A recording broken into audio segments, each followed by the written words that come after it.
تعمل ايه لو كنت فاشل في حياتك ومالكش اي لازمه في الوجود، وجالك الفرصه ان انت تتغير للاحسن وتخلص على ملك الشياطين وتبقى كينج الزمان؟ يا ترى هتمسك في الفرصه ولا هتضيعها منك؟ هو ده بالظبط اللي احنا هنعرفه في حكايتنا النهارده. لكن قبل ما نبدا ما تنساش الصلاه على النبي عليه افضل الصلاه والسلام. ويلا بينا مش هطول عليك. دي هي ماري، طفله بريئه بتلعب في جنينه بيتهم. فجاه بيدخل عليها ابوها وامها، كانوا راجعين من رحلتهم ومش هم لوحدهم، لا ده معاهم طفل صغير كمان. امها بتقول لها ده يبقى اخوك شيون. ماري بتشوفه وبتفرح كده، بتحاول تلعب معاه بس الواد بيستغربها جامد. الوقت بيعدي وبعد 3 سنين بتكبر ماري وشيون، بيكونوا بيلعبوا سوا في الجنينه. بيشوف ابوهم راجع من شغله فبيقابلوه جري وبيرحبوا بيه. ابوها بيقول لها طول عمرك بنت نشيطه يا ماري، بتيجي تسلمي عليا اول ما اوصل البيت. شيون بيقول له يعني انا اللي مش نشيط؟ ابوه قال له لا طبعا انت كمان نشيط يا عم شيون. انتوا عاملين ايه بقى كده النهارده؟ ماري بتقول له كل حاجه ماشيه زي الفل وبنلعب من بدري. شيون بقى بيبقى كسلان كده. ماري بتعرفنا انه ولد كويس وبيساعد امه في البيت، بس هو في الفتره دي في حاجه مسيطره على تفكيره ومش مخلياه مركز، وعمال يتدرب في الجنينه لوحده على حاجات غريبه هي مش قادره تفهمها. الليل بيجي وبتبقى الاسره كلها بيتعشوا سوا. شيون بيسال ابوه عن الوحوش وهل هي موجوده في مدينتهم ولا لا.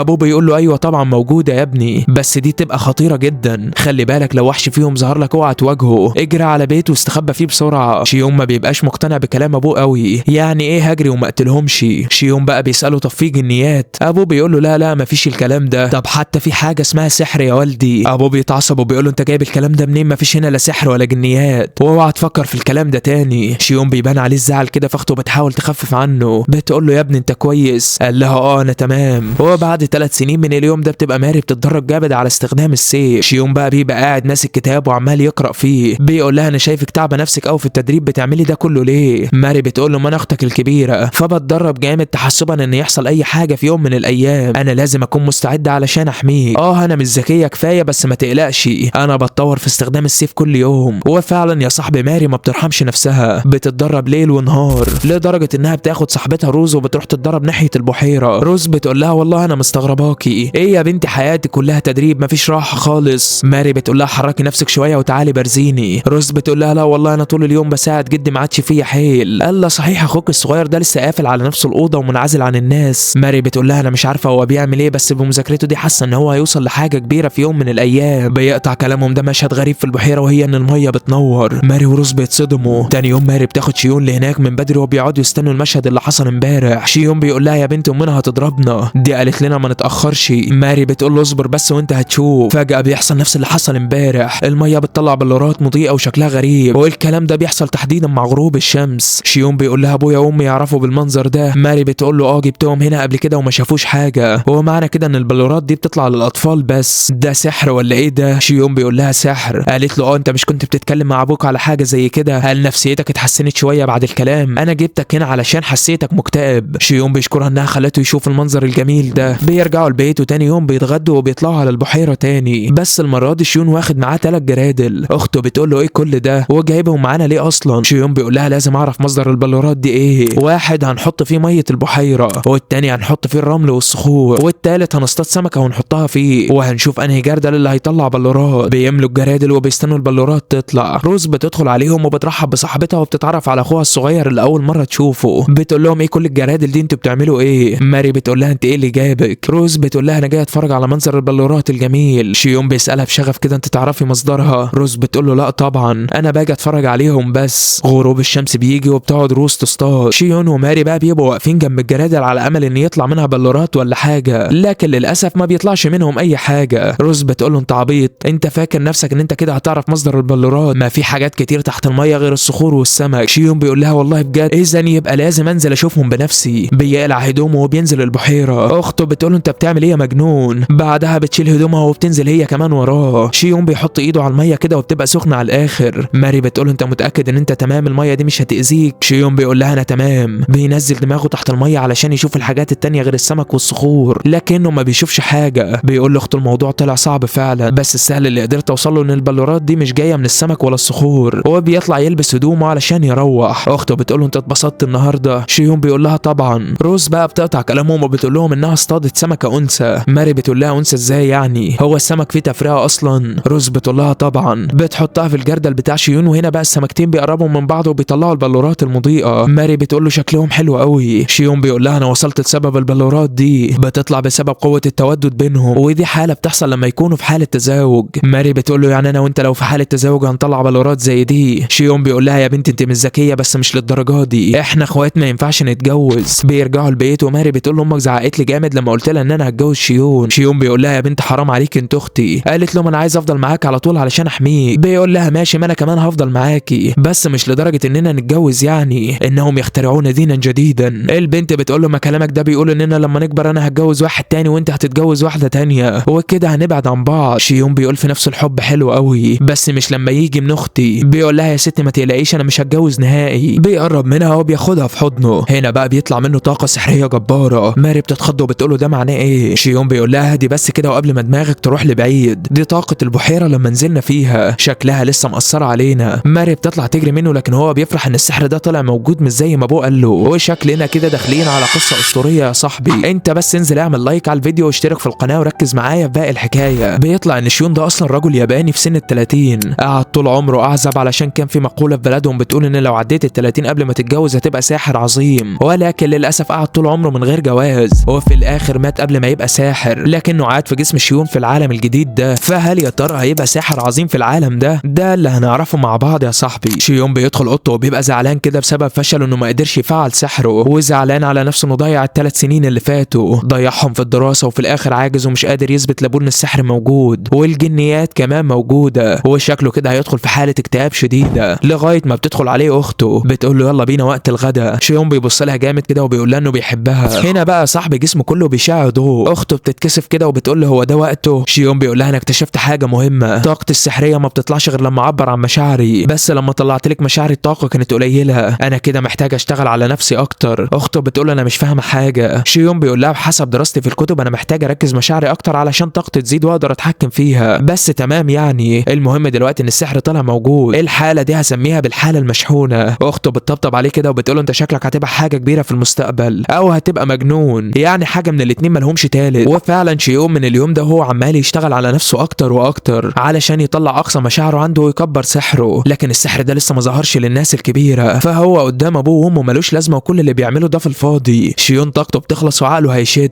خلاص ما عادش قادر من كتر المجهود اللي بيعمله، وفي الاخر شكله هيطلع على الفاضي. بيركز اكتر وبيفتكر حاله التودد اللي كانت في البحيره، بيستجمع مشاعر الفرح اللي كانت عنده ساعتها وبيطلع وقتها كل طاقته السحريه. بيركز اكتر واكتر وبيجمع كل الطاقه دي في ايد واحده، بيضرب بيها الحيطه بس ايده هي اللي بتوجعه جامد. الواد بيحزن كده ان سحره ضعيف ومش هيدمر المكان، لكنه بيفرح انه قدر يجمع سحره كله في نقطه. بيقول في نفسه انه اكيد لو اجتهد اكتر وكمل دراسه وتدريب هيوصل في النهايه لحاجه تفرحه. بيطلع بعدها للجنينه هو وماري وروز، بيروحوا لابوهم علشان يدربهم على المبارزه. ابوهم بيبدا معاهم من الصفر، بيدربهم بسيف خشب وبيقول لهم ده قوته من قوه السيف الحقيقي، بس اهم حاجه تتعودوا عليه وتعرفوا تستخدموه كويس. شيون بيقول له بس انا مش عايز اتعلم المبارزه اصلا. ابوه بيقول له لازم تتعلم علشان تعرف تدافع عن نفسك سواء ضد البشر او حتى ضد الوحوش. روز بتقول له فعلا انا جيت اتعلم علشان اعرف ادافع عن نفسي. اخته بتقول له يلا يا شيون ما تبقاش كسول كده. شيون بيبقى مش قادر اصلا، التدريب صعب عليه جدا وكده كده هو بيحب السحر. ابوه بيقول له ما كنتش اعرف ان انت بطه بلدي كده، يلا يا ماري دورك. ماري بتدخل في مواجهه مع ابوها وبتهجم عليه ولسه هتضربه، ابوها بيصد الضربه وبيضربها هو، بيقومها من على الارض وبيقول لها عاش عليكي انت وصلت لمرحله كويسه من التدريب. شيون ساعتها بيدخل اوضته وهو حزين، بيقعد يجرب سحره تاني وبيفعل قوته ولكن للاسف كل المحاولات بتفشل. ابوه بيدخل عليه وبيقول له انت بتعمل ايه؟ اتمنى ان انت تكون بتذاكر. شيون بيقول له لا مفيش حاجه. ابوه بيقول له طب ايه رايك تيجي معايا انا رايح مدينه استوريا. شيون بيفرح طبعا انه هيروح مع ابوه المدينه، اكيد هيلاقي هناك حاجات بتتكلم عن السحر. بيوصلوا المدينه وابوهم بيقول لهم احنا هنروح نتسوق الاول وبعدها هنروح لواحد صاحبي هنا شغال حداد. شيون ما بيبقاش مبسوط قوي بالرحله دي لكنه عمال يبص على كل المحلات جايز يلاقي محل بيبيع حاجات سحريه ولا حاجه. بيخلصوا تسوق وبيروحوا فعلا لصاحب ابوهم، وهناك بقى الراجل بيرحب بيهم وبيعرفهم على نفسه، بيقول لهم ان اسمه جلاست وهو صاحب غوين. غوين ده صاحبي يبقى ابو العيال. بيطلع ان الاب عامل مفاجاه لبنته جاي يجيب لها سيف حقيقي تتدرب بيه. جلاست بيقول لها السيف ده معمول بكل حب، خلي بالك ده جاي لك وصايه من الغالي، وبيبقى قصده ان ابوها وصاه مخصوص عليه.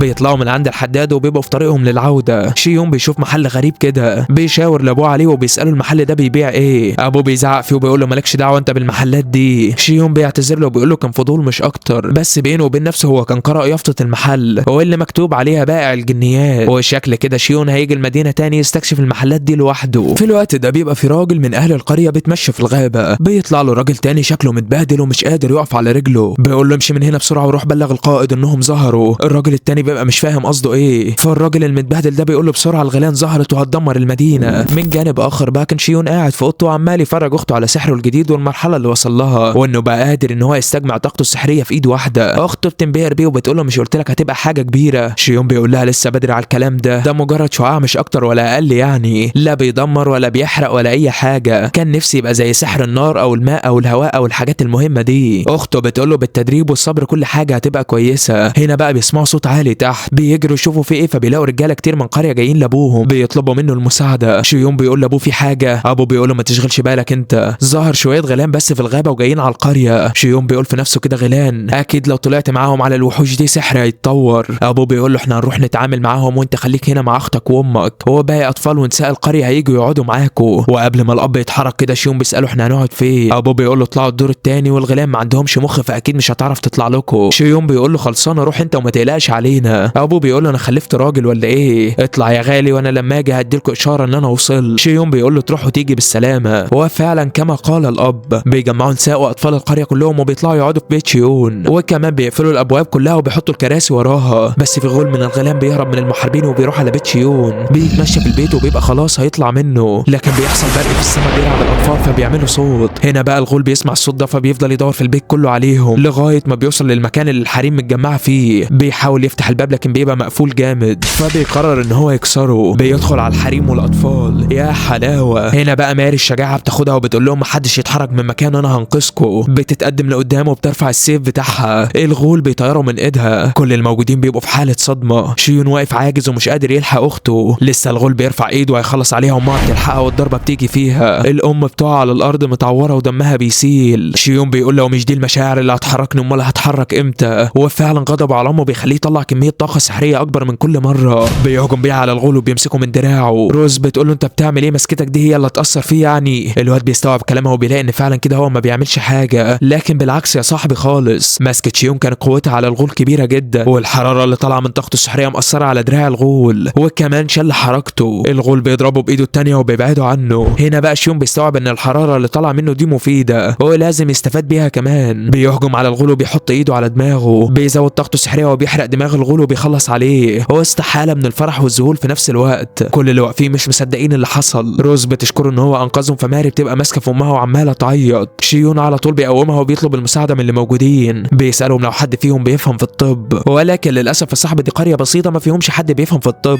شيون بيسترجع ذكرياتهم من المذاكره زمان وبيسالهم لو حد فيهم بيشتغل في الخياطه. واحده من الموجودين بتقول له انا بعرف. شيون بيطلب منها تجيب ادواتها وبيطلب من واحده تانية تجيب مطهر وكمان يجيبوا قماشه نظيفه ويجوا بسرعه. الحريم بيسمعوا كلامه فشيون بينظف الجرح لامه وبيطلب من الخياطه انها تخيطه. الست بيكون اسمها ليا وبتبقى متردده كده، بتقول له مش معقول انا هعمل كده في السيده بتاعتي، انا كده ممكن اذيها. شيون بيقول لها يعني هي كده مش مأذيه؟ ايه رايك نجرب وممكن ننقذها ولا انت عايزانا نسيبها تموت؟ ليا بتتشجع كده وبتبدا شغلها وفعلا بينجحوا في انقاذ حياه امه. ماري بقى بتحضنه وبتشكره انه انقذ حياتهم. في الوقت ده ابوه ورجالته كانوا وصلوا لمخبأ الغيلان وخلصوا عليهم، وبكده قريتهم بقت في امان. ابوه بيرجع البيت وبيشوف حاله امه فبيجيب لها حكيم القريه يطمن عليها. الحكيم بيقول له الجروح عميقه بس تم انقاذها بافضل شكل. انتوا عندكم حد بيفهم في الطب ولا ايه؟ عموما يعني مش مشكله، الحمد لله على سلامتك يا غاليه. ماري بتروح على امها كده وبتعتذر لها انها عرضت حياتها للخطر. امها بتقول لها اجمدي كده، ده انت كنت بتدافع عننا كلنا. اما ابو شيون بقى فخده بره وبيتكلم معاه شويه، بيقول له طبعا اهل القريه كلهم شافوا اللي انت عملته، ابعد يا ابني عن السكه اللي انت ماشي فيها دي. ماري بتقول له ما ينفعش،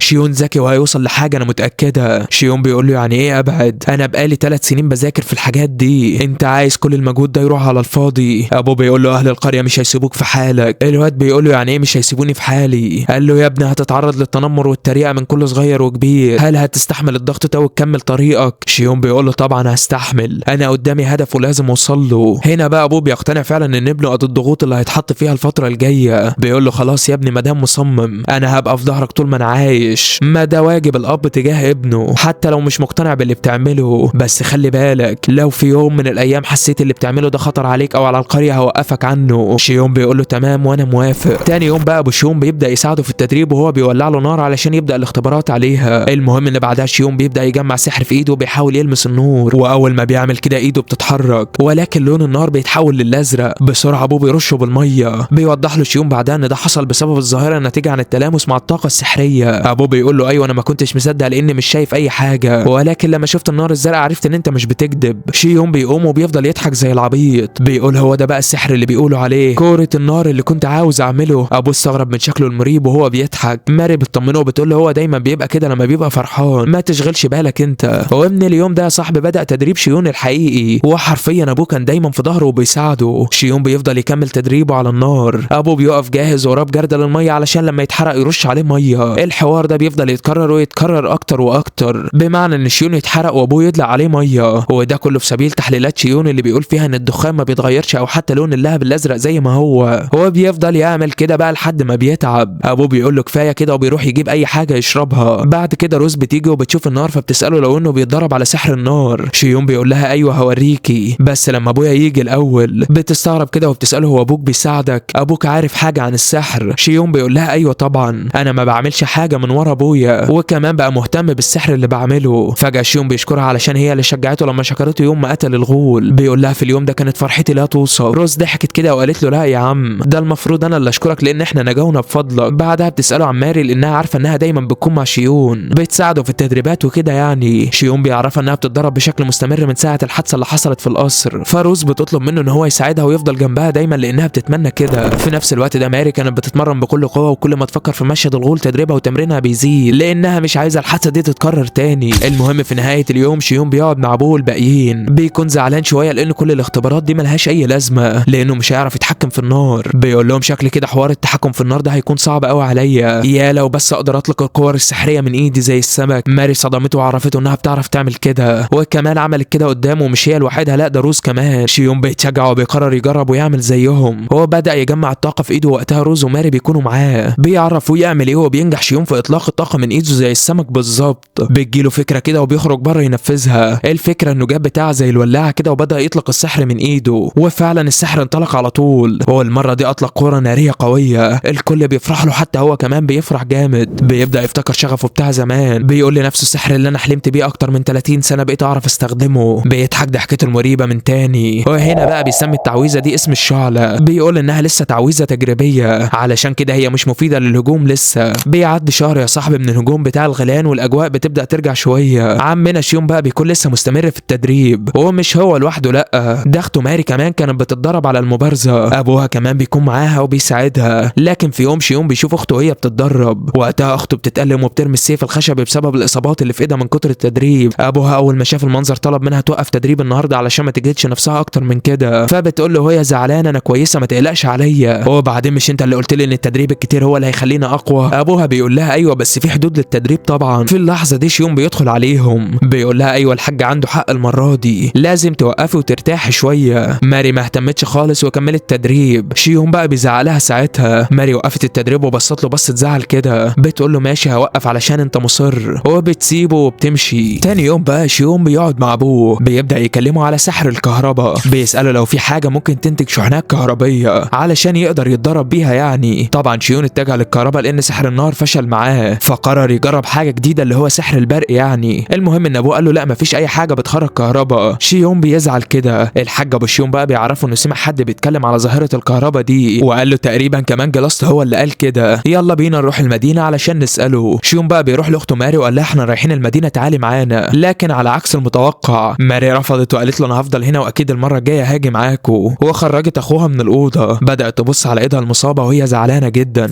بعد شويه شيون وابوه راحوا متجر جلاست، سالوه عن البرق ده، فجلاست قال له ايوه انت تقصد معدن البرق، بس لو قصدك عليه فهو العثور عليه شيء صعب لانه خطر جدا وكمان نقله صعب علشان كده محدش بينقله. شيون بيساله عن معدن كده شفاف زي المطاط. جلاست قال له قصدك الكريستال الورقي؟ اصبر هو عندي هنا علشان شكله جميل وعاجبني علشان كده سبته عندي هنا. شيون بيمسك المعدن وبيبدا يفكر فيه، بيقول له زجاج الصخر ده بيستخدم في صفائح العزل الكهربائي، بس لازم حد يقدر يعالجه الاول ويصنعه ويحوله. بعدها بيسال جلاست لو كان في عنده كميه اكبر من ده كمان. جلاست بيقول له لا ما عنديش، بس تقدر تاخد اللي انت عايزه لو رحت المنطقه التجاريه. هو اي نعم سعر الحاجات هناك غاليه شويه. شيون بيزعل وبيفقد الامل ان هو يشتريها. ابوه بيصدمه وبيقول له يلا بينا على المنطقه التجاريه. شيون ما كانش مصدق وقال له هنلاقي الحاجات دي غاليه جدا هناك. ابوه بيقول له ما تحملش هم، الاطفال المفروض ما يهتموش بالحاجات دي، وغير كده انا ما اشتريتش ليك حاجه قبل كده، انت لازم تطلب مني اللي انت عايزه وانا لو هقدر اعملها هعملها. شيون فرح جدا، وبعد كده رجعوا البيت بعد لما ما شيون جاب معدن البرق اللي هو عايزه. ودلوقتي بقى امه وابوه بيتفرجوا عليه وهو بيعمل التجارب دي. بنلاحظ ان ماري مش موجود. المهم بقى ان شيون بيبدا يجمع طاقته السحريه الاول وبيطلقها كلها على معدن البرق. بيضحك الضحكه المعتاده وبيفضل يرقص زي المجنون. بس بعد لما بيخلص تدريب بيرجع الاوضه بتاعته وبيبدا يفكر ازاي يطلق البرق ده من ايده الاول. بيقول في نفسه انا لازم الاقي طريقه اقدر استخدم بيها السحر بحريه اكتر من كده. من هنا بقى صاحبي بيجيله فكره، وهي ان مش شرط الطاقه السحريه اللي بيطلقها من ايده تكون على شكل نجمه. بيبدا يتخيل باقي الاشكال التانيه. بيقدر يطلق اشكال مختلفه من السحر. فالواد بيفرح وبيروح لاخته علشان يفرحها. ما بيلاقيهاش هناك فبيعرف انها اكيد بتتدرب عند البحيره. على طول بيروح لها هناك وبيلاقيها بتتدرب بكل قوتها. بيفتكر كلام روز ليه لما قالت له اختك بتتمنى ان انت تساعدها، فبيقرب منها كده وبيقول لها انا اسف لانك دايما كنت بتساعديني في صناعه السحر وانا ما قدرتش اقدم لك نصيحه، وكمان ما كنتش في صفك وانت بتتدربي. بترد عليه وبتقول له لا انا بس غيرانه شويه منك، لان المفروض انا اختك الكبيره ولازم احميك، علشان كده دايما كنت بشجعك وكنت ببذل مجهود كبير في التدريب، ولكن في النهايه ما عرفتش اعمل اي حاجه وقت ما الغول كان هاجم علينا، وكنت خايفه وبترعش وكنت هموت لو انت ما اتصرفتش وانقذت حياتي، ومن ساعتها وانا زعلانه بقى لان ما عرفتش احميك، لكن انت اللي حميتني طبعا. بتقع على الارض وبتفضل تعيط. شيون بياخدها في حضنه وبيعتذر لها علشان ما كانش فاهم ده. ماري بدات تعيط والسحر بدا يخرج من جسمهم هما الاثنين. لكن بعد كده صاحب بطلنا شيون ركز على تدريباته اكتر واكتر، وركز على انه يغير شكل السحر بتاعه، وقدر كمان يخلي الطاقه السحريه بتاعته تتمدد لمسافه كبيره جدا. لكن ده بيخليها تبقى رؤيه، وده مش معناه ان طاقته بتزيد، لا ده بيخلي الطاقه السحريه تبقى اضعف. شيون بقى بذكائه قرر يقلل حجم الطاقه على قد ما يقدر علشان يخليها مركزه اكتر في نقطه واحده، وحصل على نتائج رهيبه، وبقى يقدر يطلق الطاقه السحريه. وبعدها بيغير شكلها لحد ما في يوم اطلق طاقه كده على شكل شعاع على معدن البرق، فعمل برق كبير جدا. ماري وروز خافوا عليه وقالوا له مش المفروض البرق ده ينطلق لقدام مش لورا زي دلوقتي. شيون بيقول لهم ان ده طبيعي. بيفكر شويه كده في انه قرب يوصل لحاجه معينه لكنه مش عارف ايه هي. واثناء تفكير ابوه بيجي هو وجلاس بيدخلوا كلهم القصر، وبعدها ابوه بيقول له الاحمر جلاس ده استغل معرفتك وبدا ياخد خام البرق لنفسه، وبقى يجمع الخام ده بنفسه علشان يحوله لتجاره مربحه. جلاس بقى بيعتذر لشيون وقال له انا كنت ناوي اعمل ثوره بتهريب خام البرق ده من غير اذنك، انا اسف يا شيون. شيون ما بيتصدمش وبيقول له ايه يعني مفيش اي مشكله. بعد كده جلاس بياخدهم للمكان اللي فيه خام البرق. بيقول لشيون ارجوك شوف لي طريقه ابيعه بيها لان الناس مش عارفين يشتروه، وغير كده اللي اشتراه جه اشتكى بسبب صوته العالي، فبكده التجاره بتاعته هتنهار. شيون طمنه وعرفه انه هيلاقي طريقه. بدا يقرب من الخام الموجود في الارض وسال جلاس انت حطيتهم بعيد عن بعض كده ليه؟ جلاس عرفه السبب وقرب اتنين من بعض، فحصل بينهم تفاعل وطاقه البرق بدات تظهر. شيون طبعا فهم حاجه مهمه من التفاعل ده، هو خلى جلاس يعمل شريحه من الخام. بدا يجرب يقربهم من بعض علشان يشوف هيحصل تفاعل ولا لا، لكنه لما بيجرب ما بيحصلش اي تفاعل بينهم. فبيسال جلاس انت لما بتحوله امتى البرق اللي فيه بينطفي؟ رد وقال له تقريبا لما بدات اسخنه واسيحه. شيون جات له فكره جديده وراح عند الفرن اللي جلاس بيسهر فيه المعادن، واستخدم السحر وولع الفرن بالنار الزرقاء. طبعا جلاس اتصدم من المنظر لانه شاف شيون بيطلع نار من ايده، وساله ايه اللي انت عملته ده؟ شيون قال له ده سحر وعرفه كل حاجه بقى. من هنا جلاس اقتنع وبدا يسهر الخام في النار الزرقاء بتاعت شيون، وبعد لما خلص قرر يجرب من تاني ويقرب الشريحتين الجداد من بعض. المره دي حصل تفاعل بينهم والبرق ظهر من تاني، فالكل فرح بنجاح التجربه. شيون هو كمان سمى الاختراع ده البرق الحديدي. هو فضل بقى هو وابوه وجلاس يصنعوا في البرق الحديدي ده، وبعد 3 ايام كاملين خلصوا اخيرا. ساعتها كان باين عليهم التعب جدا، لكن الحلو ان هم عملوا اختراع جامد عباره عن مصباح بيشتغل بالبرق لما بتسحبه من فوق كده، وده لان الحديد اللي فيه بيلمس بعضه فبينور. هو مش بس كده لا، ده كمان عملوا زي ولاعه كده بتخرج برق. وبعد الاختراعين الجامدين دول كلهم كانوا مبسوطين من ذكاء شيون. جلاس بيقول له انت يا ابني عبقري، انت بتفكر بالطريقه دي ازاي؟ انت فعلا مميز لانك في الاول والاخر تبقى. هو ما كملش الجمله ساعتها، ابو شيون بيزعله علشان يسكت وما يكملش. جلاس سكت وقال لشيون انسى اللي انا قلته ده، بس طبعا شيون كان هيموت وعاوز يعرف جلاس كان هيقول ايه. المهم يعني بيركبوا العربيه علشان يرجعوا القصر بتاعهم من تاني. جلاس بيخرج وبيودعهم، وقال لشيون كمان ان هو هيجهز الزي والقفازات اللي قال له عليها. وبعد مده مش كبيره جلاس باع كل المنتجات اللي صنعها. وبعد عده ايام شيون رجع يكمل تدريب كالعاده، والمره دي جرب حاجه جديده. جرب ان هو يطلق طاقه سحريه من الولاعه، وخلى اخته تطلق عليه طاقه سحريه. هو ساعتها بوم بيحصل انفجار كبير لدرجه ان ماري بتقع على الارض، لكن ما بيحصلهاش حاجه يعني. شيون راح وقال لها انا كنت فاكر ان الطاقه هتزيد اكتر ومش هيحصل كده. بيرجع يفكر من تاني وبيربط كل حاجه ببعض. من هنا بقى بيفهم حاجه وبسرعه بيطلع يجري على معدن البرق، بيطلق عليه طاقه سحريه فبيحصل تفاعل رهيب. شيون بيقول لهم زي ما انا فهمت بالظبط دي مش طاقه سحريه، دي مجرد هواء بيتفاعل مع الطاقه السحريه، وده معناه ان الطاقه السحريه للبرق بتأدي نفس وظيفه الهواء العادي، بس المختلف انها لما بتلمس اي ماده فلزيه بتضخم الخصائص بتاعتها. الايام بتعدي لحد ما جلاس عمل القفاز والزي اللي شيون طلبوا منه. شيون بيبدا يستخدم الزي بكل احترافيه وبيطلق منه نوعين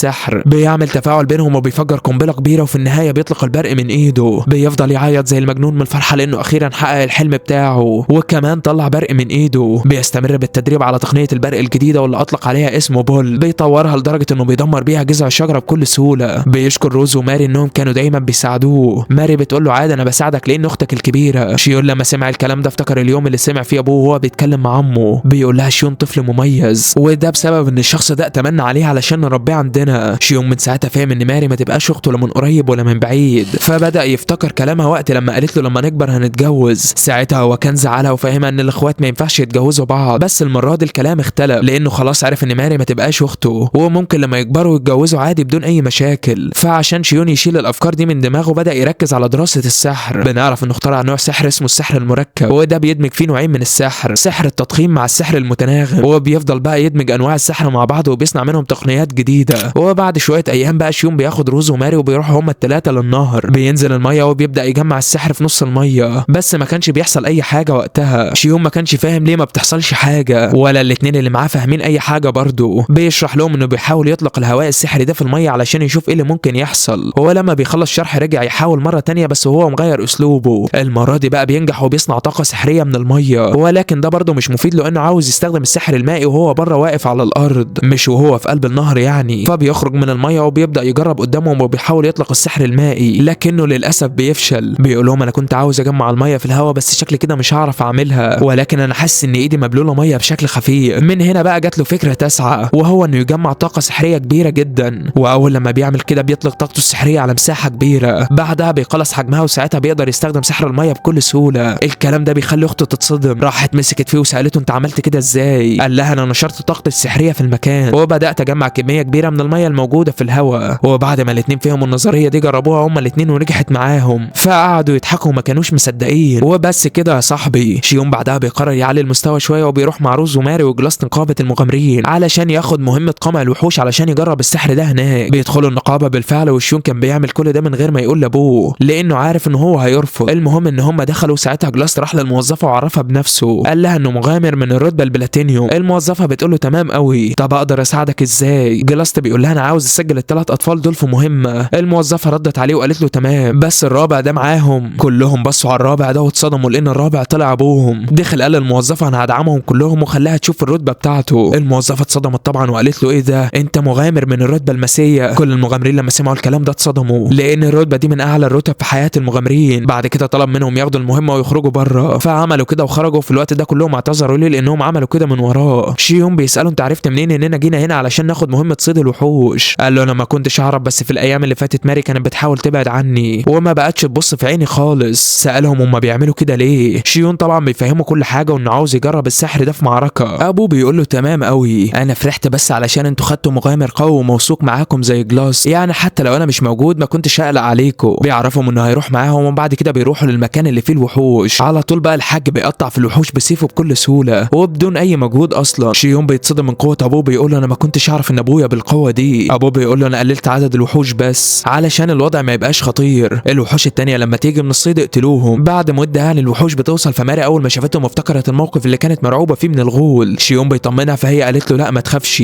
ما فيش حاجه انا كويسه. المهم ان حاليا كل الوحوش بيجروا بسرعه وفي طريقهم للولاد. الحاج بيقول لهم على تشكيله هجوميه رايقه علشان يقتلوا بيها الوحوش دي، بيقول لكل واحد منهم دوره ايه بالظبط. شيون بيقف وسط روز وماري وبيبدا يطلق هجمات سحريه بعيده المدى، بيقتل منهم بس للاسف قبل ما يجهز الهجمه الثانيه بيلاقي الوحوش جايه وبتجري عليه. اخته ماري بتغطي عليه وبتنقذه. شيون بيستغل الموقف وبيجمع قوته وبيطلق هجوم جديد عليهم، بيخلص على 2 اما ماري خلصت على 1 وروز خلصت على الثاني. وفي لحظه الدفاع بتاع الاثنين قال له ما خدوش بالهم من الوحوش اللي وراهم لسه هيهجموا عليهم، بس شيون بينقذهم وبيخلص على الوحوش دي بسحره. ابوهم بيجي وقال لهم عاش يا ولاد، انتوا عملتوا حاجه كويسه علشان كده يلا بينا نروح العرين الثاني لان فرصه زي دي ما بتجيش كل يوم. طبعا بيصدموا من رد فعل ابوهم، لكنهم راحوا معاه العرين الثاني وبعد مده خلصوا على الوحوش وكانوا تعبانين جدا. ابوهم بيطلب منهم يستريحوا شويه فبيقعدوا. شيون حس ان في طاقه غريبه جايه من احد الكهوف، فبدون تفكير اخد روز وماري ونزلوا الكهف ده. هناك لقوا جنيه محبوسه في قفص، فاتفقوا هم الثلاثه وفتحوا لها الباب وحرروها من السجن بتاعها. الجنيه خرجت وطارت بعيد وبعدها خلصوا كل حاجه ورجعوا البيت وكانوا متخرشمين على الاخر. الوقت بيمر والعيال بيكبروا. شيون بقى عنده 10 سنين، بيروح للغابه علشان يختبر السحر بتاعه، فبيقابل جوبلين عملاق بيفعل كل قوته وبيقدر يكسره، لكنه ما بيبقاش مقتنع قوي بقوته. له لانها اخدت وقت كبير علشان تطلع كلها. هنا بقى بيدخل عليه ماري وروز. ماري بتقول له قدرت تموته؟ والله عاش عليك يا ابني، انا كمان قدرت اخلص على واحد الناحيه التانيه. روز بتقول لهم طب بالمناسبه الجميله دي ايه رايكم ناخد لنا فسحه في المدينه؟ شيون بيقول لها يلا بينا. بيروحوا المدينه وشيون بقى عنده القدره ان هو يحلل الناس من خلال انه يبص عليهم، لكنه بيلاقي كل الناس اللي في المدينه قوتهم السحريه ضعيفه جدا مش زي اللي عند ماري وروز. ماري بتقول له نقابه المغامرين عليها اعداد كبيره قوي، الناس دي كلها قلبها جمد وبقت عايزه تصطاد الوحوش. شيون بيقول لها وعدد المشاركين كمان كتر في المدينه. ماري بتقول له عيب نبقى هنا وما نعديش نسلم على جلاس. بتاخدهم وبيروحوا له المحل بتاعه. جلاس بيقول لهم يا مرحب بيكم، كويس ان انتوا جيتوا، ده انا كنت هقفل بسبب قله الزباين. خد يا عم شيون القفازات بتاعتك اللي طلبتها مني. شيون بيقول له مش معقول، انت ازاي عملتها في وقت قصير كده؟ جلاس بيقول له انا عندي كام شيون يعني، انت بس اؤمر وانا هنفذ. مش عارف انت بتفرتكها بسرعه كده ازاي، بس يلا ما دام بستفاد منها فبوظ وانا اعمل لك غيرها. ماري بتقول له كله ده فدا البلد علشان نقضي على الوحوش زي ما كنت بتعمل انت وابويا زمان. جلاس بيقول لها يا فكرتيني بالذي مضى، ده انا وابوكي ما كانش في وحش بيقف قدامنا، بس على ايامنا ما كانش في نقابات زيكم كده، ليت الزمان يعود يوما يا ست ماري. ماري بتاخد اخوها على جنب كده وبتقول له انت عمال تستهلك في قفازات، انت ناوي على ايه؟ شيون بيقول لها ناوي على ايه يعني؟ ناوي ازود طاقتي واخليها اضعاف مضاعفه. ماري بتقول له بس معروفه يا عم شون، السحر ملوش اخر، وممكن القوه اللي بتستخدمها في الخير دلوقتي تستخدمها في الشر بعدين، ده زي ما ابوك قالك زمان. شيون بيقول لها ما تقلقيش انا عارف انا بعمل ايه كويس، والحمد لله عندي هدف واحد وهو القضاء على الوحوش، مش هستخدم السحر ده على البشر. ماري بتقول له يا عم وانا مصدقاك، بس انا عايزه لما اي حد يطلب مساعدتك ما تتاخرش عليه. شيون بيقول لها عيوني ما تشيليش هم الحته دي، ده انا متعلم منك مساعده الاخرين. العيال بيرجعوا للبيت وشيون بيتدرب مع ابوه، بتقوم بينهم معركه وبيفعل شيون قوته، ابوه عمال يصد هجماته كلها. شيون بيقرر يطير في الجو وبيواجه لابوه هجمه ارضيه بتشق الارض من تحته، بيقدر انه يهزمه. جوين بيبقى مستغرب من اللي ابنه عمله، بيقول له مش معقول انت عملت كده ازاي؟ شيون بيقول له ولا اي حاجه، انا بس مجرد وجهت قوه الهواء في الارض وهي اللي عملت كده، بس مش كل مره بتروح مكان ما انا اوجهها، وده مضايقني قوي. ابوه بيقول له يا ابني خليك صبور، كل حاجه بتيجي واحده واحده، انت دلوقتي زي ما كنت بادئ تستخدم السحر. شيون بيقول له لا طبعا. ابوه بيقول له يبقى كل اللي عليك ان انت تصبر وتكمل تدريباتك، انا واثق انك في يوم من الايام هتوصل للي انت عايزه. شيون بيقول له يعني تفتكر في يوم من الايام هطير في السماء؟ ابوه بيبص للسماء كده وبيقول له تطير. هنا بقى ماري بتقطع حبل افكارهم، بتقول له ايه يا عم جوين مش عايز تواجهني ولا ايه؟ ابوها بيقول لها بس كده يلا بينا. بتبدا بينهم المواجهه واللي بتبقى باقصى قوتها. ماري بتحاول معاه بكل ما عندها من قوه، بس ابوها برضه بيقدر انه يهزمها. بتقول له انا مش هكسبك زي شيون بقى. ابوها بيقول لها خلي بالك طويل، انا متاكد انك هتكسبي في مره، بس انت خليكي دايما مركزه في تدريبك. بتقول له يا رب بقى اكسبك علشان الواحد زهق. بتروح تكمل تدريبات لوحدها. شيون بيروح لابوه كده وبيقول له انا خايف على ماري. ابوه بيقول له اختك قويه خلي عندك ثقه فيها شويه. شيون بيقول له انا واثق فيها بس خايف عليها برضه. ابوه بيقول له ما تخافش،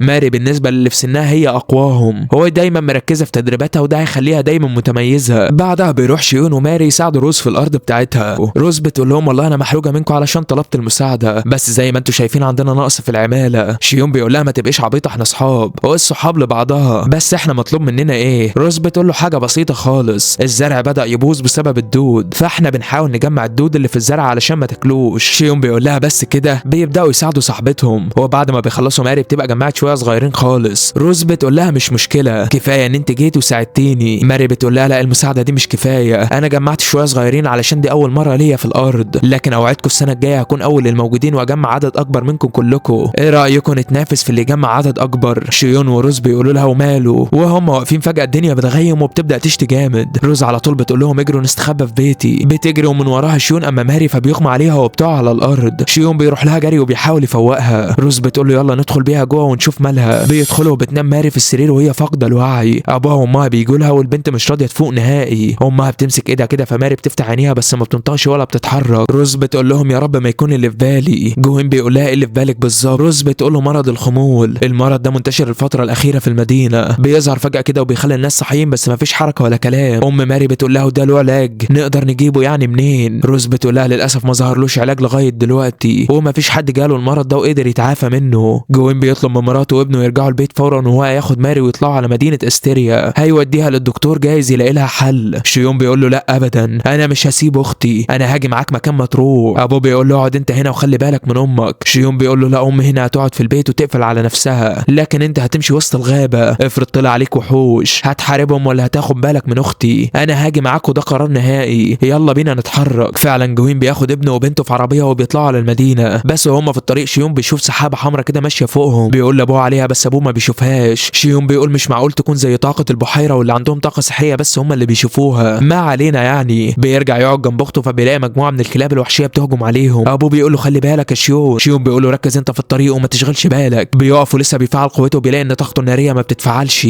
هو ده لان الدنيا بتشتي اصلا. بيفكر وبيستخدم سحر الميه وبيجمع ميه المطر اللي بتنزل عليهم وبيضرب بيها الكلاب، ولكن للاسف عدد الكلاب بيزيد وقوه شيون مش كفايه، لغايه ما فجاه الكلاب بتبدا تنسحب من عليهم. هنا بقى شيون بيبقى مستغرب هي الكلاب انسحبت ليه، وقبل ما يلاقي جواب للسؤال بتاعه بيلاقي شبح ظهر له من العدم. شيون بيترعب وبيقول لابوه ايه ده ولا اتعامل معاه ازاي انا دلوقتي. جوين ما بيبقاش شايف الشبح اصلا. بيقول له في ايه يا ابني ما تخضنيش عليك مفيش حاجه ظاهره قدامي. شيون بيقول له مش عارف ده نوعه ايه بس شكله كده شبح بيظهر اللي عندهم طاقه سحريه. شيون مش عارف يتعامل مع الشبح والشبح عمال يقرب من العربيه بتاعتهم. هنا بقى جوين بيسلط عليه نور الكشاف اللي معاه وبيشوف شكله، بيترعب منه بس ما بيظهرش خوفه ده علشان ولاده. الشبح بيقرب منهم وشيون خوفه مسيطر عليه، لكن هيعمل ايه لازم يتعامل علشان ينقذ ابوه واخته. الشبح بيقرب منه اكتر فشيون بيمسكه من دراعه، وهنا بقى بيلاقي دراع الشبح اتحرق. شيون بيتجرأ اكتر وبيحاول يقرب من الشبح، بيلمسه وبيخلي طاقته السحريه تقضي عليه. الشبح بيطير في الجو وشيون بيطير وراه وسط حاله من الذهول على وش ابوه. بينجح فعلا انه يوصل لقلب الشبح ويخلص عليه، لكن بيتفاجئ بنفسه طاير في الجو ولسه يقع على وش ابوه. بيوقف العربيه وبينزل يلحقه، بيقول له انت بتعرض نفسك للموت. شيون بيقول له كان لازم انقذك انت واختي، يلا بسرعه مفيش قدامنا وقت لازم نجري قبل ما وحوش تانية تطلع لنا. بياخدوا بقى العربيه بتاعتهم وبيروحوا المدينه. هناك بيروحوا للدكتور الفونسو، بس اول ما بيدخلوا العياده بيلاقوها مليانه على اخرها، الكل بيعاني من نفس الاعراض. شيون بيطلب منه يعالج اخته بس الفونسو بيقول له العلاج هنا بالدور، اقعد واستنى دورك. ابوه بيقول له ما قدامناش حل تاني يا ابني لازم نستنى الدور. الدور بيجي عليهم فعلا والدكتور بيكشف عليها، بيقول لهم ده مرض الخمول. شيون بيقول له ده ملوش علاج. الدكتور بيقول له لغايه دلوقتي لا مش لاقيين علاج مناسب، كل اللي علينا اننا نحط المرضى تحت الانظار لغايه ما ربك يكرم. صاحبنا بيتذكر لعبه كده مع اخته وذكرياتهم الجميله مع بعض، بيمسك في ايد الدكتور وبيقول له عالج اختي بالله عليك انا عايزك تعالجها، انا عايزه تقوم وتلعب معايا تاني، دي لسه وعدان انا وروز ان احنا هنتنافس في الارض السنه الجايه. ابوه بقى بيحاول يهديه، بياخده وبيطلعوا على جلاست يقعدوا عنده اليومين اللي ماري تعبانه فيهم، بيبعتوا يجيبوا امها وروز كمان. جلاست بيدخلهم مخزن كده وبيقول لهم من النهارده المكان مكانكم، اقعدوا فيه الوقت اللي انتوا تحبوه. بيطلعوا كلهم وبيفضل شيون قاعد جنب اخته بياخد باله منها. ابوه بيدخل عليه وبيقول له في واحد عايز يقابلك. شيون بيقول له دكتور هيعالج اختي يعني؟ ابوه بيقول له لا طبعا. شيون بيقول له يبقى خلاص مش هقابله. ابوه بيقول له اهدى بس كده، فاكر الشبح اللي انت خلصت عليه من 4 ايام واحنا جايين في الطريق؟ شيون بيقول له الشبح افتكرت ماله يعني. ابوه بيقول له الشبح ده ظهر تاني وخلص على ناس كتير من المدينه والمغامرين مش عارفين يتعاملوا معاه، وكده الناس بقت في خطر يا ابني. شيون بيقول له انا مالي بكل ده، انا قاعد جنب اختي واخد بالي منها. ابوه بيقول له ما انت كده في ايدك تساعد الناس وبتبخل بمساعدتك دي. شيون بيقول له ايوه وايه المشكله يعني؟ لما اختي تقوم بالسلامه هبقى اشوفهم عايزين ايه. ابوه بيقول له وافرض اختك طولت شويه يكون الشبح ده خلص على الناس اللي في المدينه ودخل على قريتنا خلص على اللي فيها كمان، ده مش اتفاقك معايا يا زمان يا عم شيون؟ انت قلت لي انك هتستخدم السحر في اعمال الخير ومساعده الناس، بتغير كلامك ليه دلوقتي؟ هنا بقى شيون بيفتكر كلام اخته اللي قالته ليه عند جلاس، ايوه لما سالته لما يزود قوته هيستخدمها في ايه. شيون قال لها ساعتها انه اكيد هيستخدمها في مساعده الناس، فهي طلبت منه ما يبخلش بنقطه عرق واحده في سبيل مساعده البشر، وصاحبنا وعدها انه هيعمل كده حتى لو على حساب صحته. ابوه بيقول له شفت بقى ان ماري طيبه وبتحب الخير للغير؟ شيون بيقول له عندك حق مفيش اطيب من قلبها، لو كانت موجوده دلوقتي كان زمانها مسكاني من ايدي وبتقول لي يلا علشان نخلص على الشبح ونخلص الناس من شره. ابوه بيقول له ماري طول عمرها جميله. شيون بيقول له خلاص انا هاجي معاك. بيقف كده علشان يروح مع ابوه بيسلم على اخته سلام الوداع، بس وهو بيسلم عليها كده بيحس بحاجه غريبه، وهي ان كل المصابين بمرض الخمول ده جسمهم اتخلص من الطاقه السحريه اللي فيه. بينزل يروح مركز الرعايه بتاع المصابين كلهم وبيلاقي اجسامهم تخلصت من الطاقه السحريه فعلا. ابوه بيقول له انت توصلت لحاجه ولا ايه؟ شيون بيقول له ايوه وصلت لخيط مهم في العلاج، المصابين دول كلهم لازم يسترجعوا قوه جسمهم السحريه، وده لو عايزين يتغلبوا على المرض، بس ده محتاج تجارب الاول علشان لو حاولت اديهم طاقه سحريه من عندي ممكن تحرقهم زي ما حصل في الجوبلين والشبح. هنا بقى ابوه بيقول له انا كنت شاكك ان كل اللي بيحصل ده من تحت راس السحر، بس ما علينا يعني تعال نقابل الشخص اللي عايز يقابلك ده وجايز نلاقي عنده حل. وفعلا الراجل بياخد ابنه وبيطلعوا على قصر المدينه. هناك بقى بيقابلوا الدوك اللي اسمه بالف، وين بينزل على ركبته وبيلقى عليه التحيه. الدوك بيقعد يصيح ويعيط ويقول لهم يعني يوم ما امسك المدينه يحصل فيها كده وحوش تظهر كده وامراض تنتشر؟ انا كنت فاكر نفسي بقيت في منصب عالي وهقعد باشا وما عدتش اشتغل، هو اللي تحتي هم اللي هيشتغلوا. جوين بيقول له لا طبعا يا دوك، ده انت كبرنا دلوقتي، المفروض انت اللي هتعمل كل صغيره وكبيره. شيون بيقول الراجل ده عبيط ولا ايه؟ جايبني هنا علشان يقعد يعيط قدامي. الدوك بيقول لهم انتوا اللي اخترعتوا الكشافات اللي بتنور ووزعتوها على التجار ومخليينهم محتكرينها مننا، طب انا بقى قدرت اجمعها من التجار. جوين بيقول له شفت بقى اننا نقدر نعمل حاجات عظيمه، احنا هنا بقى علشان اقول لك ان شيون يقدر يلاقي علاج للمرض المنتشر ده، بس هو عنده شويه طلبات. الدوك بيقول له اوامر يا غالي، عايز ايه؟ شيون بيشرح له وجهه نظره، بيقول له السحر ده عالم كبير قوي، مش اي حد يقدر يدخله، بس في ناس عندهم قوه سحريه بالفطره، الناس دي بقى هم اللي بيصابوا بمرض الخمول، ولما بيصابوا بالمرض ده طاقتهم السحريه بتتسحب منهم، فاحنا محتاجين نرجع لهم على الاقل جزء من طاقتهم دي علشان يقدروا يتغلبوا على المرض. الدوك بيقول له يعني انت عايز ايه من الاخر؟ انا دماغي تخينه وما بفهمش الكلام ده. شيون بيقول له انا محتاج اعمل شويه تجارب على بعض الوحوش الحيه قبل ما اعملها على البشر، علشان ما حدش من البشر يجرى له حاجه. الدوك بيقول له شوف انت عايز ايه وانا معاك، اي حاجه تطلبها هتلاقيها. بيطلع شيون من عنده وهو مستغرب ازاي الدوك كبير الدوله ده واثق في عيل صغير زي ده، بس مش مشكله يعني، ما هو اكيد مش هيخسر اكتر من اللي عمال يخسره، المدينه بتتدمر والناس عماله تموت. الدوك بيوفر له كول مساعد الدكتور الفونسو، وكمان رافينا كبيره منطقه ليستا، وغير كده وكده اجمد فارسه في المدينه. هو مش بس كده لا، ده كمان بيديله جيت، ودي بقى عالمه عندها معلومات مهوله عن الوحوش. شيون بيجتمع بيهم وبيقول لهم عندنا مهمه كبيره لازم نعملها، بياخدهم وبيطلعوا لساحه المدينه، وهناك بيستخدم سحره علشان يوريهم مدى قوتهم. العيال بتبقى مذهوله بيه، مين ده وبيعمل الحاجات دي ازاي؟ شيون بيقول لهم السحر عالم واسع ومليان انبهارات، بس لما بتستخدم السحر كتير طاقتك بتقل وجسمك بيوجعك، مش دي اعراض مرض الخمول برضو يا كول؟ كول بيقول له ايوه هي بالظبط. شيون بيقول لهم يبقى تثقوا فيا وتيجوا معايا. بيطلب من كل يستناهم في وحده الرعايه، وبياخد البنتين وبيطلع على الغابه. هناك بيعرفوا انهم محتاجين يجيبوا وحش حي علشان يستخدم عليه طاقته السحريه، بس وهم لسه في البدايه كده بيطلع عليهم جوبلin بيتكلم، وكان ماسك سيف في ايده كمان. شيون بيتصدم منه. جيت بتقول له جوبلin محارب، انا اول مره اشوف جوبلin محارب في منطقه نائيه زي دي، وجوده هنا مش طبيعي. هنا بقى رافينا بتقول لهم ما تقلقوش انا معاكم، بتكسر الدرع اللي عليها وبتهجم على الجوبلin. شيون هو كمان بيحاول يستخدم سحره عليه من بعيد ويساعد رافينا في قتاله. الجوبلin بيصد ضرباتهم وشيون بيزود قوته وبيثبته مكانه. هنا رافينا بتستخدم السيف بتاعها وبترشقه في رقبته وبتخلص عليه خالص. شيون بيقول لها ما كنتش اعرف انك بالقوه دي كلها. جيت بتقول له شكلها نسيت المهمه بتاعتنا، احنا عايزين الوحوش حيه. شيون بيرجع للبيت ما بيلاقيش غير روز اللي بتجيب له شاي وبتساله عن احواله، بيطمنها عليه وبيقول لها ان تجارته ماشيه بشكل كويس. بتقول له كان نفسي اساعدك في انقاذ اعز اصحابي. شيون بيقول لها مجرد وجودك مع ماري وامي وانك بتاخدي بالك منهم ده اكتر مساعده تعمليها ليا. بتقول له ما تقلقش عليهم انا موجوده. بيطلع بعدها شيون يروح لكول اللي بياخده وبيروح لرعايه المرضى. شيون ما بيبقاش فاهم كول عايزه في ايه، بس اول ما بيوصل هناك كول بيقول له اتفضل يا عم، دول مصابين جداد بس اصابتهم خفيفه، في منهم اللي بيقدر يحرك بقه ومنهم اللي بيحرك صوابعه، ممكن توصل لهم طاقه سحريه وتشوفهم هيستجابوا ولا لا. شيون بيعمل كده مع واحد فيهم وبيلاقيه فعلا بيستجاب. هنا بقى بيدرك ان كل اللي بيعمله مش هيروح على الفاضي، ومع الوقت هيلاقي علاج للمرض. بيطلع يتكلم هو وكول على جنب كده انهم محتاجين حالات اكتر تكون اصابتها خفيفه برضه علشان يعملوا عليها تجارب. كول بيقول له اول ما يكون في حالات جديده هبلغك. بيدخل عليهم دكتور تاني معاهم وبيسالهم لو وصلوا لحاجه في العلاج. لسه شيون هيفتح بقه ويحكي له كول بياخده على طول وبيطلعه بره، ده قبل ما يقول له نص كلمه اصلا. شيون بيقول له انت بتشدني كده ليه يا عم؟ كنت عايز احكي له اننا وصلنا لمرحله حلوه في العلاج. كول بيقول له يا ابني ده دكتور زيه زينا، هو كمان بيدور في ابحاثه على طريقه للعلاج، فلو قلت له اننا وصلنا لحاجه هيحاول يعطلنا الفتره اللي جايه. بس طبعا الدكتور ده تفكيره مريض وعنده عقده يا صاحبي، مش زي دكاترتنا احنا. شيون بيقول له يا ابن اللعيبه يا كول، ده انت طلعت مش سهل خالص، حتى وانت بتكرهني خايف عليا وعلى المرضى بتوعك. كول بيقول له لا انا مش خايف عليك ولا حاجه، انا خايف على المرضى بتوعي مش اكتر. شيون بيقول له مش خايف عليا ازاي؟ طب بس عيني في عينك كده. كول بيتكسف كده وشه بيحمر وبيسيبه وبيمشي.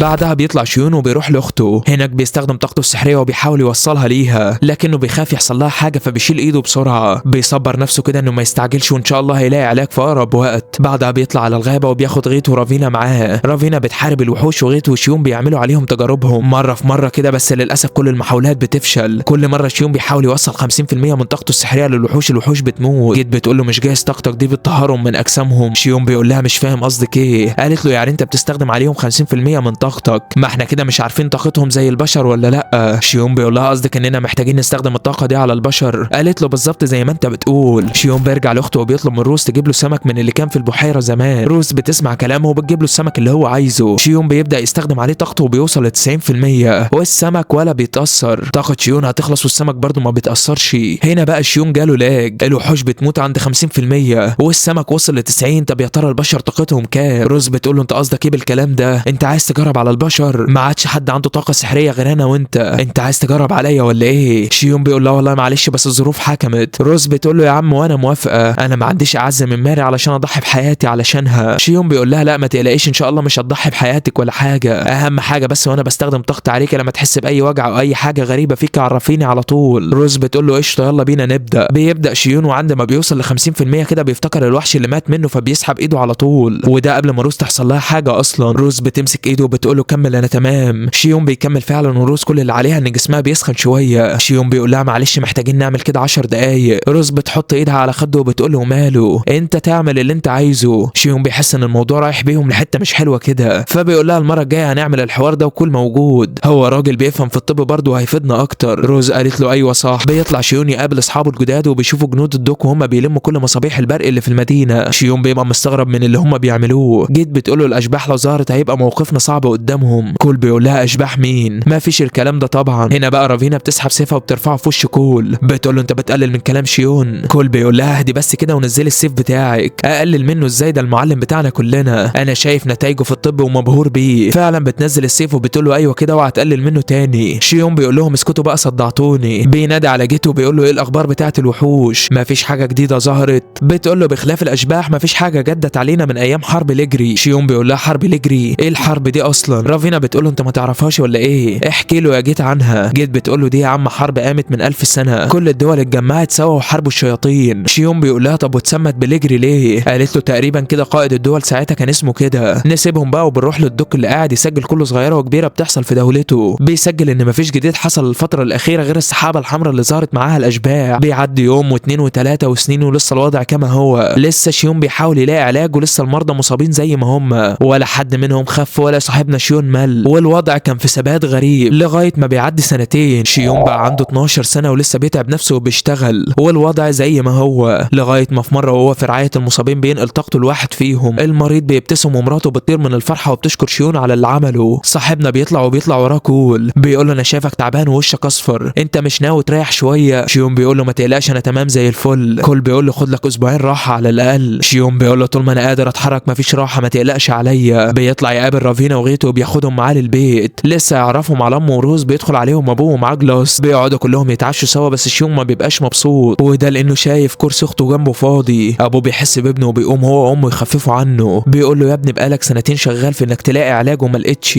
وطاقتك عماله تخلص. امه بتاخده في حضنها كده وبتقول له ريح نفسك شويه يا ابني علشان ما تروحش مين انت كمان زي اختك، مش لازم تشيل هم كل حاجه لوحدك. شيون بيقول لهم اهدوا بس يا جماعه، انتم مكبرين الموضوع زي كل كده ليه؟ انا زي الفل كله تمام وطاقتي موجوده ما تقلقوش ولا حاجه، اطمنوا انا مش هسكت غير لما اعالج اختي. ابوه بيقول له بس ده تعب عليك يا ابني. شيون بيقول له تعب ايه؟ انت مش فاكرني لما كنت بتدرب على السحر ولا ايه؟ ده انا اخترعت السحر وطورته كمان. ابوه بيقول له عندك حق فعلا، طول عمرك عبقري وانا هثق فيك. بياخده بالحضن في وسط مشهد مؤثر. شيون بيطلع بعدها يقعد مع اخته وبيطمنها انه هيلاقي لها علاج ان شاء الله، لغايه ما بيشوف السحابه الحمراء ظاهره في السماء تاني. بياخد الكشاف بتاعه وبيطلع جاري. روز بتحاول توقفه بس هو بيطلب منها تاخد بالها من امه واخته وهو هيتعامل. بيطلع الشارع بيلاقيها نفس السحابه اللي ظهرت يوم ما كانوا جايين للمدينه، ومش بس كده ده بيلاقي مجموعه كبيره من الاشباح جايين مع السحابه. بيبص كده بيلاقي 2 من الحراس ماشيين عادي في الشارع. شيون بيزعق كده وبينادي لهم وبيقول لهم شبح، بس الحراس مش شايفين حاجه. بيقولوا له انت عبيط ولا ايه؟ شيون بيطلع من وراهم وبيموت الشبح. الحراس بيبقوا في حاله ذهول. شيون بيسيبهم وبيروح للدوك. بيعرفوا اللي بيحصل وانه محتاج دعم منه علشان يقدر يواجه الاشباح. الدوك بيأمر الخادم بتاعه انه يطلع كل مصابيح البرق اللي لموها من المدينه ويوزعها على كل الحراس ويطلعوا مع شيون ويسمعوا كلامه. الخادم بيروح يقول كده للقائد الاعلى للحرس، وده بقى يبقى لوند بياخد كلام الخادم بهزار. بيقول انت جايب لنا عيل بشخه نسمع كلامه. بقى الحراس بيضحكوا على كلام القائد بتاعهم، بيطنشوا كلام الخادم. وهنا بيدخل عليهم رافينا جايه للقائد الاعلى علشان تساله هي هتعمل ايه بالظبط. بتشوف شيون ساعتها فبتقول له الله انت هنا بتعمل ايه؟ لسه شيون هيرد عليها بيدخل عليهم الاثنين حراس اللي شيون لسه مانقذهم. بيشكروه بيلاقوه واقف مع القائده بتاعتهم. لوند بيلاقيهم كلهم عمالين يطبلوا لبعض. بيقول لهم يلا يا حلوين بقى اطلعوا انتوا واجهوا الاشباح. رافينا بتقول له يعني انت مش هتيجي معانا؟ ما تقلقش يا شيون انا معاك برجالتي. يلا يا رجاله. بتاخد الاثنين اللي على الله وبتطلع معاه. الاثنين دول اصلا لسه شيون منقذ حياتهم، مش عارف هيواجهوا الاشباح ازاي وهم مش شايفينها. شيون بيطلع بيهم جري وبيقول لهم لازم نأمن بوابه المدينه الاول، هي دي اللي هتشيل عننا كتير وتمنع الاشباح تدخل المدينه. رافينا بتقول له يلا يا باشا انا في ظهرك، ومعاها الاثنين اللي على الله كمان. بيبقوا بيجروا على سور المدينه كده فشيون بيشوف 5 من الاشباح داخلين المدينه. بيطلب من رافينا ان هم لازم ينطوا من على البوابه علشان يلحقوهم قبل ما يدخلوا. شيون فعلا بينط من على البوابه وحراس البوابه بيتفاجئوا بيه. انت مين يا عم انت وجيت هنا ازاي؟ شيون بيقول لهم مش وقت تعارف، ارجعوا بسرعه احموا البوابه وانا هتعامل مع الاشباح. الحراس بيقولوا له اشباح ايه؟ مفيش حاجه يا ابني قدامنا، انت عبيط ولا ايه؟ شيون بيفعل سحره وبيضربه في الارض وبيظهر لهم الاشباح المخفيه. الحراس بيقولوا له يخرب بيتك، انت ايه اللي انت عملته ده؟ ايه العفاريت دي كمان؟ شيون بيزود قوته وبيقضي على اول مجموعه اشباح. هنا بتكون رافينا وصلت وبتعرف نفسها للحراس، بتقول لهم جينا هنا باوامر من الدك علشان نحمي المدينه. شيون ما بيقفش معاهم كتير وبيطلع على سور المدينه علشان يشوف لو في اشباح تانية، لكنه بيتفاجئ من الاعداد اللي داخلين عليهم. يا حلاوه. رافينا بتقول له في ايه؟ قلقتني. بيقول لها ما هو الوضع يقلق برضه، دول عددهم فوق ال100 شبح، ده احنا ليلتنا بيضه. شيون بينزل من على السور وبيولع اكبر عدد ممكن من المصابيح بتاعه البرق علشان تطرد الاشباح، وده لو حاولوا يوصلوا للبوابه. رافينا بتقول له اللي بتعمله ده مهم يعني. شيون بيقول لها الاشباح دي لو قربت للمصابيح هتظهر لكم وساعتها هتقدري تحاربيهم. رافينا بتقول له وانا هستنى لما توصل هنا وتظهر لي كمان، انا في ظهرك يا باشا، تقدم وانا وراك. فعلا بيتقدم شيون ورافينا بتشيل مصباح من اللي هو عمله وبتتقدم معاه. بيبدا شيون يستخدم سحره بس اعداد الاشباح كانت كتير، مجهوده ما كانش كفايه. رافينا بتحاول تساعده بس للاسف شبح منهم بيطفي البرق اللي معاها، بيهجم عليها. وهنا بقى بيجي دور واحد من رجالتها بيحط سيفها على ضوء البرق وبيحدفه لها. رافينا بتمسك السيف وبتشتغل ضرب في الاشباح، ولكن برضه مجهودها ما كانش كفايه. شيون بيجيب اخره بيقول لهم كله يوطي على الارض، بيفعل كل قوته وبيعمل رياح جباره من ضوء البرق بتاعته، بيصعق كل الاشباح اللي موجوده. بيقولها وهو مرهق ومش قادر يتحرك. رافينا بتقومه كده ولسه هتحتفل بيه. شيون بيتصدم من اعداد الاشباح اللي لسه داخلين عليهم، لسه هيفقد الامل بيلاقي صرخه جايه من ظهره. مين ده بقى يا صاحبي؟ ايوه بالظبط كده، هو جلاستو جاي وجايب معاه كل مغامرين المدينه. بيقول له ما تقلقش يا عم شيون، انت واجهت المجموعه الاولى لوحدك، ريح انت بقى واتفرج واحنا بنقضي على المجموعه الثانيه. شيون بيبقى مستغرب مغامرين ايه اللي هيواجهوا شبح مخفي. جلاستو بيقول له اهدى بس على رزقك. بيأمر المغامرين انهم ينفذوا تعليمات جيت اللي كانت بتشرحها لهم، وهي بقى ان كل المغامرين يحطوا الاسهم في ضوء البرق اللي شيون عمله ويحدفوه في حته عشوائيه ويعملوا بيهم دايره، واول ما الدايره بتكتمل بتظهر كل الوحوش اللي فيها. وهنا بقى بيستخدم المغامرين الاسهم العاديه وبيقتلوا بيها الاشباح. جلاست بيصرخ كده وبتبقى دي صرخه النصر. بيقطع فرحتهم دي لوند اللي جاي وجايب حراسه معاه. بيقول لهم انتوا عاملين دوشه عند بوابه المدينه ليه؟ هو بعدين ايه بقى يا عم شيون، انت جايب صحابك معاك ليه؟ كل اللي واقفين مستغربين يعني ايه جايب صحابك معاك دي؟ لوند بيقول له ايوه جاي المدينه وجايب وحوشك معاك. جلاست بيقول له ما تغلطش فيه بنص كلمه، ده هو اللي انقذنا من الاشباح. لوند بيقول له اشباح؟ طب يلا يا رجاله اقبضوا بقى على شيون وكل اللي معاه دول. الحراس مش مستوعبين امر القائد بتاعهم، فضلوا واقفين مكانهم مش مصدقين. لسه لوند هيزعق فيهم كده فجاه بيتسحب للسما بقوه مخيفه، وساعتها رقبته بتطير. بيركب على جسمه رقبه حد تاني، بينزل للارض وبيقول لهم يا مرحب بالغوالي، ما نزلتش الارض من زمان، اخباركم ايه بقى؟ كل اللي واقفين كانوا مصدومين ومش عارفين ايه اللي بيحصل، مين ده وعايز ايه بالظبط. بينزل على الارض جلاستو وبيقول له انت مين يا عم انت؟ الشيطان بيقول له حلوه منك، انت تسالنا انا مين قبل ما تعرف لي نفسك، انا هسامحك على الخطا ده. عموما انا اساف ملك الشياطين الاسطوري، ايه رايك فيا بقى؟ اخيرا اتحررت بعد 1000 سنه من الكبت والحبسه، وجاي النهارده علشان اخلص عليكم كلكم. كلهم بيبقوا شايفينه عادي ما عدا شيون، هو الوحيد اللي شايف كم الطاقه السحريه اللي حواليه. جيت بتتصدم كده وبتقول له شيطان، هي الشياطين لسه موجوده اصلا؟ اساف بيقول لهم مش معقول، انتوا مش عارفين ان الشياطين لسه موجوده؟ بس عادي يعني انا عاذركم، ما انا برضو محبوس بقالي 1000 سنه، ولكن جه الوقت اللي اعرفكم فيه بنفسي. المغامرين كلهم بيشدوا سيوفهم بس قوه اساف جباره، بتكه واحده منه بيدمر نص المدينه. شيون بيطلب من رافينا وجيت يهربوا ويبلغوا اهل المدينه ان هم لازم يغادروا المدينه في اسرع وقت. جلاست بيجي له بيقول له مين ده يا شيون؟ واللي استخدمه ده سحر ولا ايه؟ شيون بيقول له والله يا عم جلاست ده لو سحر فدي مرحله انا ما احلمش ان انا اوصل لها، بس كل اللي اعرفه ان الطاقه السحريه اللي حواليه اضعاف مضاعفه من طاقتي. جلاست بيقول له سيبهولي انت يا شيون وهتشوف انا هعمل فيه ايه. اساف طبعا مش سامع لهم وعمال يدمر في المدينه، كان مبسوط بمعاناه الناس. شيون بيقول له على الهادي يا عم جلاست، احنا لازم نفكر بالعقل شويه، حتى لو ما خلصناش عليه هو هيخلص علينا كلنا، وساعتها ام واختي هيبقوا في خطر. هنا بقى شيون بيقرر يواجهه. جلاست بيقول له والله ما سيبك لوحدك، انا هواجهه معاك. شيون بيقول له يبقى اتفقنا، انا هلهيه من قدام وانت هتيجي من وراه وتضربه بالفاس بتاعتك. جلاست بيقول له وماله يلا بينا. رافينا وجيت بيجروا يخلوا المدينه. شيون بقى بيتقدم على اساف كده. جلاست بيقول له اهدى علشان المره دي لو مت امك وابوك مش هيحلوني. شيون بيقول له اسمع كلامي وهنكسب. بيقف قدام اساف كده وملك الشياطين بيقول له انت اللي جاي تواجهني بنفسك، بس ايه الشعر والعيون الحمراء دول؟ اوعى تكون من نسل الاغريق. بس ازاي يعني مش نسل الاغريق؟ ده خلص من زمان. شيون بيسمع كلامه كده بس ما بيديلوش اهميه.